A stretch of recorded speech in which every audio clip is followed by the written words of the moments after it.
یاد رکھیں اللہ تین طریقوں سے دعا جو ہے اس کو آنسر کرتا ہے. یا اللہ اسی وقت دے دیتا ہے امیجیٹلی، یا اللہ جو ہے اس کو تھوڑا سا ڈیلے کرتا ہے، کیونکہ ظاہر ہے اللہ تعالیٰ اس بندے کو مزید نکھارنا چاہتا ہے. اللہ چاہتا ہے یہ میرے پاس آتا رہے، مجھ سے مانگتا رہے. یا اللہ اس کو اس کا رد بدل ایسا دے دیتا ہے کہ اس کو سکون آ جائے. اللہ تعالیٰ سے جب مانگنا ہے تو تگڑا بن کے مانگنا ہے، اتنا توکل، اتنا بلیف ہونا چاہیے. یہی تو مومن کی مثال ہے. مشرک کی مثال کیوں اللہ نے کہا ضعیف ہے مانگنے والا؟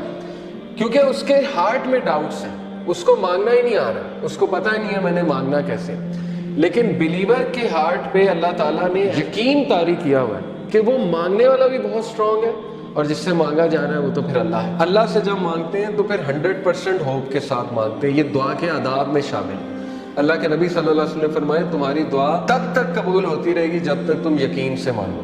جیسے اس میں تھوڑا سا ڈاؤٹ آ گیا، جیسے اس میں یہ بات آ گئی کہ پتہ نہیں اللہ کرے گا نہیں کرے گا، تو وہ دعا پھر فالٹی دعا ہے، اس میں پھر کمی ہے اس دعا میں، اس میں پھر بہت زیادہ یقین آنے کی ضرورت ہے. تو اس لیے ان چیزوں پہ ورک کرنا چاہیے. دیکھیں ویلیو ایڈڈ چیزیں یہی ہے کہ اپنا یقین بڑھاؤ، اپنا توکل بڑھاؤ. یہ ہمارے کلچر میں ایک بات بڑی ہے نا کہ واسطہ دیتے ہیں، وہ کسی ولی کا واسطہ دیتے ہیں. اللہ کو نمبر 1 اپنے نیک اعمال کا واسطہ دے سکتے ہیں. جیسے وہ واقعہ ہے کہ 3 لوگ غار میں تھے، پتھر سامنے آ گیا، سٹک ہو گئے، نکلنے کا چانس ہی کوئی نہیں. اللہ نے پتھر ہٹا دیا. ایک نے کہا اللہ میرے ماں باپ سو گئے تھے، میں دودھ کا گلاس لے کے کھڑا رہا تجھے راضی کرنے کے لیے کہ اٹھیں گے تو میں پلا دوں گا، تو میں ساری رات کھڑا رہا. اگر تجھے یہ عمل پسند آیا تو اس کو پیچھے ہٹا دے. اللہ نے پیچھے ہٹا دیا تھوڑا سا. دوسرے نے کہا اللہ مجھے دعوت گناہ، میں گناہ کرنا چاہتا تھا، لیکن اس عورت نے جب میں انٹر ہونے لگا تو اس نے کہا اتق اللہ، اللہ سے ڈر جا، تو اس نے کہا میں ڈر گیا اللہ.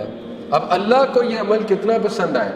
حالانکہ کوئی کہہ سکتا ہے کہ یار وہ تو پہلے سے گناہ کرتا آ رہا ہے، یہ کیا بڑی بات ہے پیچھے ہٹ گیا. نہیں، اللہ کو یہی تو پسند آیا کہ وہ میرے ڈر سے پیچھے ہٹ گیا.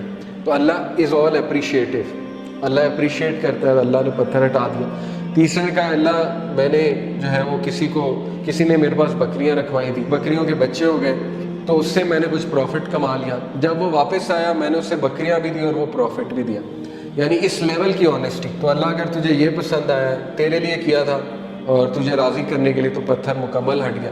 تو یہاں سے ثابت ہوتا ہے کہ اپنا وہ عمل آپ نوٹ کریں جو آپ نے خالص اللہ کے لیے کیا ہے. اچھا ہے کہ آپ نا ہر عمل پیور اللہ کی رضا کے لیے کیا کریں، کیونکہ مصیبتوں میں وہ چیز کام آئے گی.